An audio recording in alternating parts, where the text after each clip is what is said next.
Welcome, welcome, welcome. I'm so glad to have you back on the St. Lucie County Public School Speakers Bureau.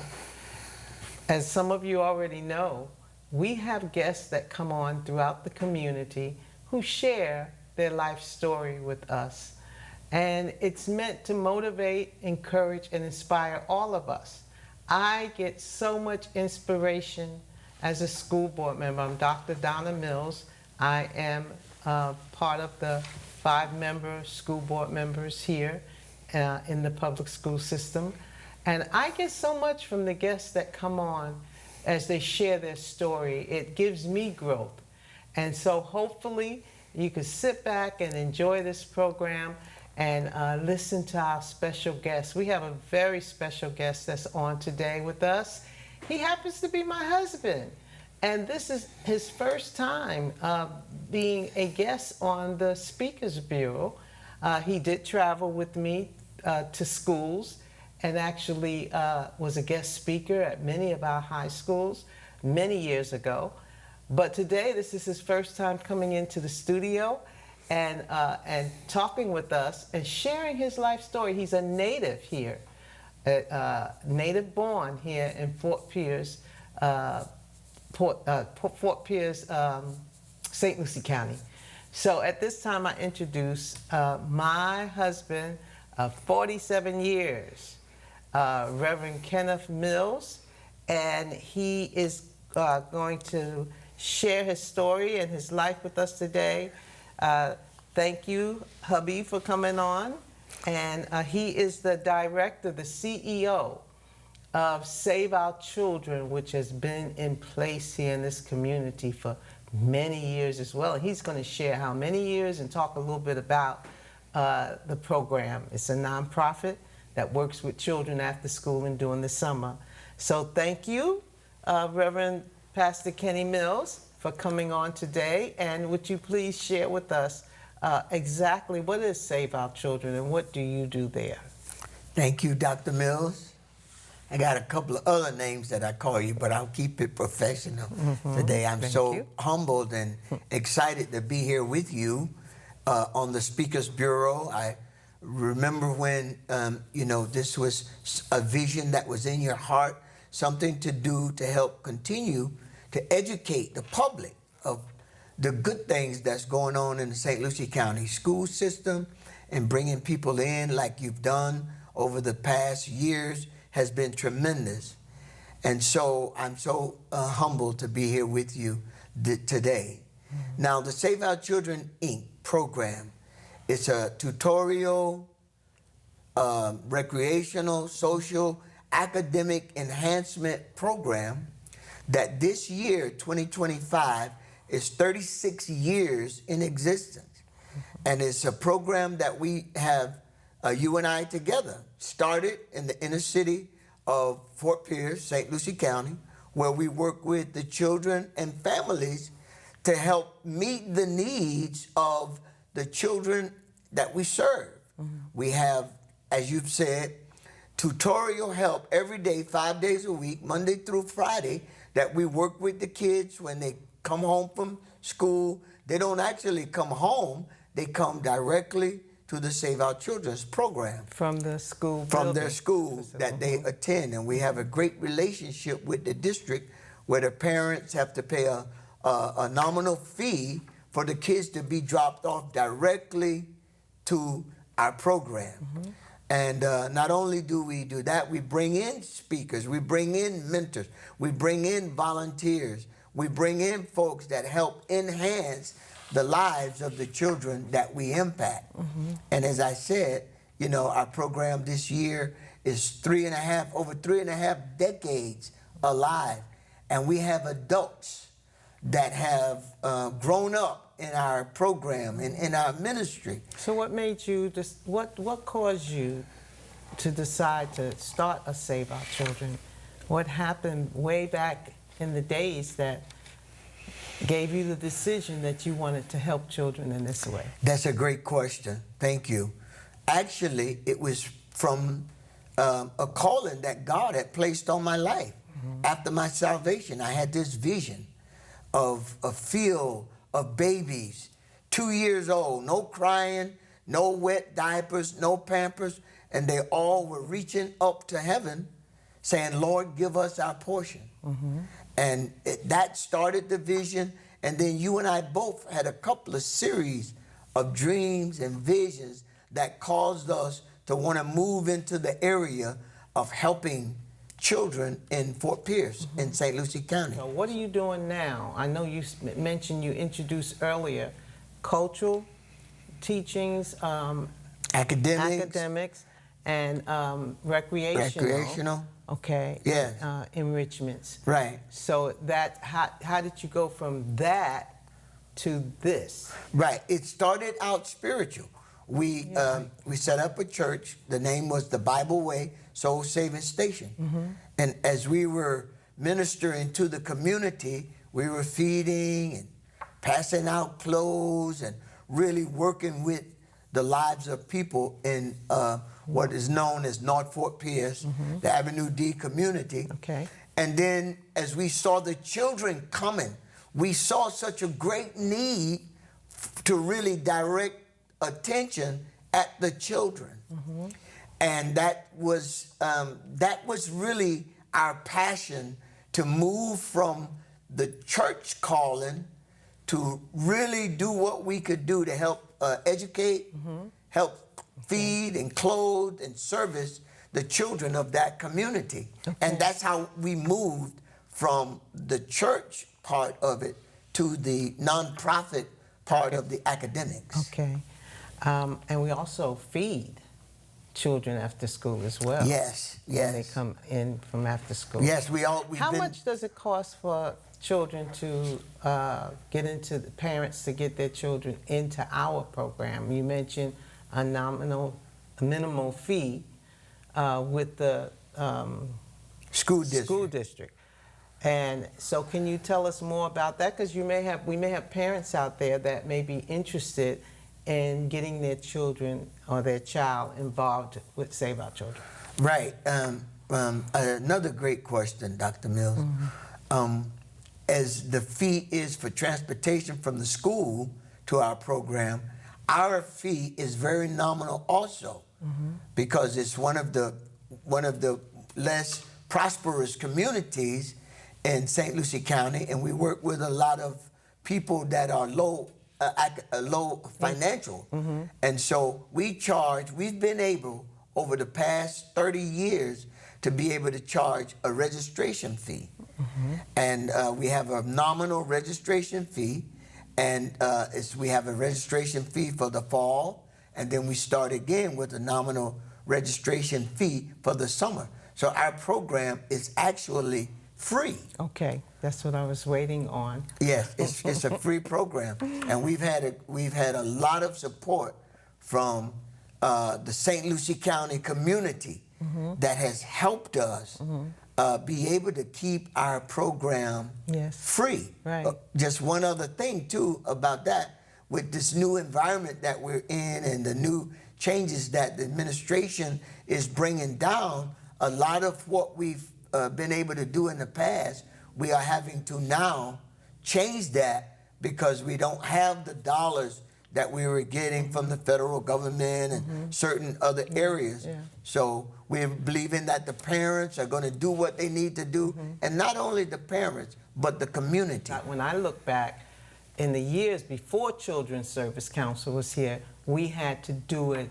We really struggled financially, but we still did it because it was in our heart to do. Yes. But when they came in, they helped to relieve the program with dollars that they help with us to do what we do. And as you said, we need more dollars, but the fact is that we're going to do whatever we can do to make a difference. And I find it so exciting to invite nonprofits in the community, CEOs of different nonprofits in the community, because we've been around a long time and we've seen some huge growth in other nonprofits coming in and helping in the St. Lucie County community. So I'm just thankful for the services that we have with CSC that helps to fund our program. Right, I agree totally. we said, we've been around a long time. Before CSC came in existence, there was a Save Our Children. But from what I've seen, I think the CSC partnership with our organization, and not only our organization, but so many other organizations in our community, I'm speaking of Save Our Children. I think it's one of the greatest partnerships that this area has seen, because we have adults now that grew up in our program that have come back to St. Lucie County that are making tremendous impact in our community as leaders. Yes. And it has so much to do, as you said, Dr. Mills, with the partnership that we've had with the Children's Service Council of St. Lucie County. So, Pastor Kenny, we want to shift now to your personal life growing up as a young person here in this community. Not just growing up, but you were born here. Would you take us back into your childhood with your parents and your family being residents here all your life? Yes, I sure will. I was born in the only hospital that the Treasure Coast, St. Lucie County had, and it was on 7th Street, north of Avenue D, in 1954. And my daughter, as she was doing some DNA research, she found in the old Chronicle newspaper an ad that they put in that welcomed my you into the world. Welcomed me into the world from my mom and dad. Okay. And so growing up in Fort Pierce has been a tremendous blessing to me, an asset. My family, I come from a large family. My mom and dad had 12 children. I'm the 11th child of the 12 children. And I'm the 7th son of 7 boys. And I just would not have had it any other way. Growing up with both my parents was just so impactful. You know, it was doing Even though it was all those children and you were next to last of the 12, your parents during that time, they weren't rich, you know, they had to work hard.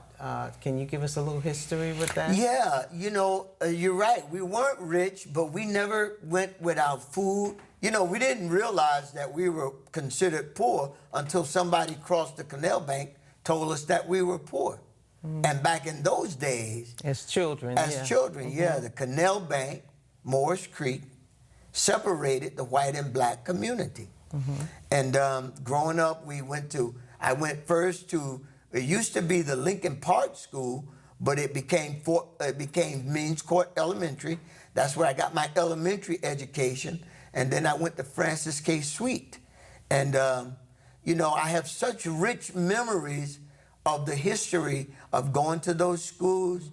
I have teachers that I remember that so impacted my life.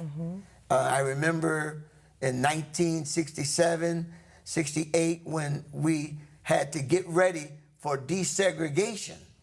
And what they were doing were taking the 6th graders that were graduating to the 7th grade to what is known as St. Lucie Elementary on the corner of 13th Street and Virginia Avenue. And Was it segregated back then? yes, it was segregated back then. So when did it become unsegregated? 67, 68, my 6th grade year is when they desegregated the St. Lucie County Public Schools. And so you were integrated then with the black and white students at what school? Right, and what happened was they were taking the 6th graders that were going to 7th grade from Francis K. Sweet, the school on 29th and Garden City, over to what was known as the white school, which was St. Lucie Elementary. At that time? Yeah, at that time on the corner of 13th Street and Virginia Avenue. Okay. So 7th grade over there, and it was kind of rocky starting off because we've never really interacted on that level. And I have some great memories of desegregation, but I had a 6th grade teacher whose name was Florine Robinson. Oh, and she was just a great educator, and she helped us get ready and prepare for us leaving our comfortable environment to an environment that we weren't familiar with. Okay. And so St. Lucie County at that time had one bus, and it was a white female that drove the bus that picked us up and brought us to St. Lucie Elementary. Okay. And that was some kind of an experience for us. And then I believe that you also desegregated at Fort Pierce Central back in the history. Clarify that for me. Yes, well, by the time us 7th graders reached the 9th grade, we still had Lincoln Park as the black community high school and Dan McCarty as the white community high school. But blacks had started going to Dan McCarty, so our 7th, 8th, and 9th grade year, we were at St. Lucie Elementary. By that time, we were moved into the Dan McCarty High School as we went into the 10th grade, our sophomore year. And after our sophomore year, which was 69, 70, they combined the two high schools. They combined Lincoln Park and Dan McCarty, and it became Fort Pierce Central. Okay. And at the time, that was the only high school that, we had John Carroll was a high school also, the private high school. So we had those two high schools in Fort Pierce. So public schools had only one high school, and that was Fort Pierce Central? That was Fort Pierce Central. It was a brand new school. It was a brand new school built on Edwards Road. Yeah. And and it was a tremendous time of growth for our community. And during those years, really was used to bring our community together. Because what happened as the African-American men, boys we were at the time, from Lincoln Park joined over into with Dan McCarty, we became a great football program. In the history of Florida, it's the first time that a brand new school went to the state championship game twice in a row. And the first year we lost to, I think it was Miami Northwestern, but the second year we went 13-0 and beat Tallahassee Leon for the state championship. And it was a tremendous time for us growing up. That Longwood Stadium was built for us to play football and to win state championships. Okay, so being a native born here, I guess the next question I want to ask you about is, and having experienced the age of segregation to desegregation to bringing the community together to the first high school ever here in St. Lucie County, what a rich history you have of Fort Pierce as a native-born Fort Pierce back in those days. Now that you are where you are now in life, what has your philosophy been, or what has it become as a result of your experiences of growing up in this community? Now, with where I am in life, I believe in God. I believe in serving God and giving Him my utmost attention. But I also believe in the service of humanity. I believe that if you would do all you can do to help someone else succeed, it will ensure success for yourself. And because of the work that God has allowed me to do, I consider myself being very successful. And it's not so much with having or owning material things, but I am complete in my heart with what God is allowing me to do now in my life. What teacher in school made the most impact on you? Well, that's another Or teachers, if you had more than one. I did have a couple of. In the 5th grade, there was a Mr. Pearson.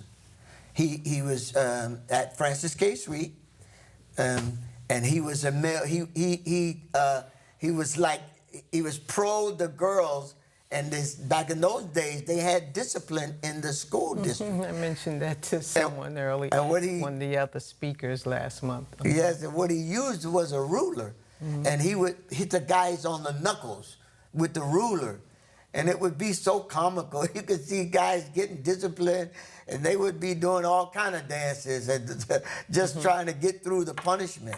But he taught us military skills and stuff that he had learned as a military person, and it really helped shape us and form us. And then in the 6th grade, this Miss Florine Robinson, I'll never forget her. How did it help you, before you go to Miss Robinson, how did it help you, his method of teaching? What it did, it taught us how to get along with others. As we did these marches and things that we did that he taught us from his military service, and it taught us how to operate in formation. Okay. It taught us how to get along with others, and those are some of the things that we got from him teaching us. And back in those days, discipline was really important. And but moving up to the 6th grade, and the state had come, federal government had come and said St. Lucie County was going to desegregate their schools, whether they wanted to or not. And Miss Florine Robinson prepared us for moving over to a different environment, being in an area that we've never been before. And so, and she was so distinct and debonair. She had such a tremendous impact on my life. And I thank God for her today. Yes. Are there any others outside of teachers that you're thankful for? Well, yes. I had one more teacher. When we went over to St. Lucie Elementary, it was all white teachers. And I had this one teacher, Mrs. Jackson, that really spoke into my life and made me feel like I was smart, made me feel like I could be somebody, made me feel like I could do what I wanted to do and accomplish. And so those 3 teachers. But growing up, also, after school, we had a lot of sports activity. That's what we had. We didn't have internet. We didn't have social media. We didn't have cell phones, beepers, and that stuff. But we had football and baseball and basketball. And I think of the 3 gentlemen that impacted my life outside of the men in my life. Mr. Albert Baylock, he was known as Baylock. Mr. And he has several, I don't know if they're retired or not, but several children that worked in the district, the Baylock family as well. Yes, yeah, and Mr. Sam Dixon and Mr. West, they were our coaches. And the faithfulness that those men showed to us, and Mr. West and Mr. Benjamin Baylock, they had children in our after-school summer athletic activities, but they showed us just as much love and concern as they did their own children, and raising us up together with them. Do you contribute that maybe also to why you went into the children's ministry later on in life, based on your experience of having people come in your life that helped you in the same manner? Actually, Dr. Mills, I don't contribute what they did in my life to the call that I believe God's placed on my life. Okay. Because it's a call from God, but I've learned from how they handled us and how they treated us like we were their own children. Yeah, I heard that. Yeah, and it was tremendous. They had such a tremendous impact on so many African-American males and females back in those days, because athletics was a big part of growing up in Fort Pierce in those days. Pastor Kenny, tell us a little bit about your family.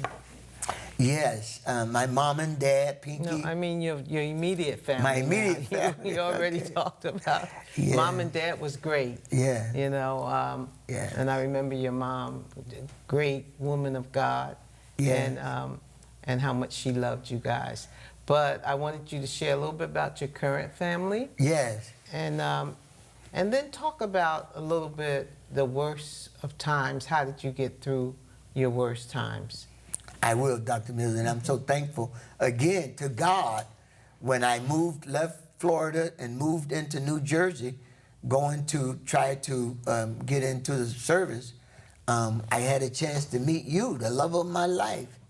And in 1981, we decided to join hand in hand and make our wedding vows to each other. And we've been married and working together ever since. And God has blessed us with 4 children. We have Shanique Mills Maynard, who's grown up in our academic and social programs, and my namesake, Kenneth Mills Jr., and our youngest son, who's in his 40s now, Joshua Paul Mills. And at the turn of the century, we adopted a young man, and he's out in Sir Henry Mills. And the Lord has really blessed us with our growing up of our children and our pouring our love and hearts into others the same way we did with our own kids. Do you remember, or rather, do you believe in second chances? Yes, I do. I do believe in second chances, because as I talk to you about some of my experiences growing up, you know, I thought I was God's gift to the girls. And when I came to, well, even before I left St. Lucie County and moved to New Jersey, I was heavily dealing with marijuana. Back in those days, it was the taboo. You wasn't supposed to get involved in drugs and alcohol, and I had made a mess out of my life. And I was what you call down in the dumps. I mean, I thought I was really living, but I was in bad shape. So you were traveling a path that you thought was a good path. Yes, but until it took you right. too It was far a path of destruction. I thought I was having fun and enjoying it, and so when I committed myself to follow the Lord, He gave me a second chance, and that's almost over 50 years ago, and now I'm just so thankful because I can speak into other people's lives that are suffering and are down in the dumps and don't know if they're going to be able to make it and might not know where their next meal will come from. I can tell them of my experience. And what are you doing today to ensure your growth and your development as a leader? Well, that's another great question, Dr. Mills. Thank you so much. One of the things that I do on a daily basis, I seek the face of God through prayer. I love reading other books and other wisdom that others have garnered and gained in sharing. And I try to make sure that I always am a continual learner. We have about 2 minutes, and I want to get a couple more questions to you. What is one characteristic that you believe every leader should possess? One characteristic, I think probably the most important characteristic a leader should possess is that he or she should show real concern for the people that's up under their leadership. Thank you, Pastor Kenny Mills. We appreciate you as a guest. Thank you, Dr. Mills, and I just thank God for what's going on in the St. Lucie County School District and the great success that we are continuing in educating our children. And the community. We thank the community, every last one of you nonprofit organizations that put in the hard work, because we put in the hard work at Save Our Children. We know what that's like. So we really do thank you for what you do, because here in St. Lucie County Public Schools, we couldn't do it alone. Thank you and have a wonderful day.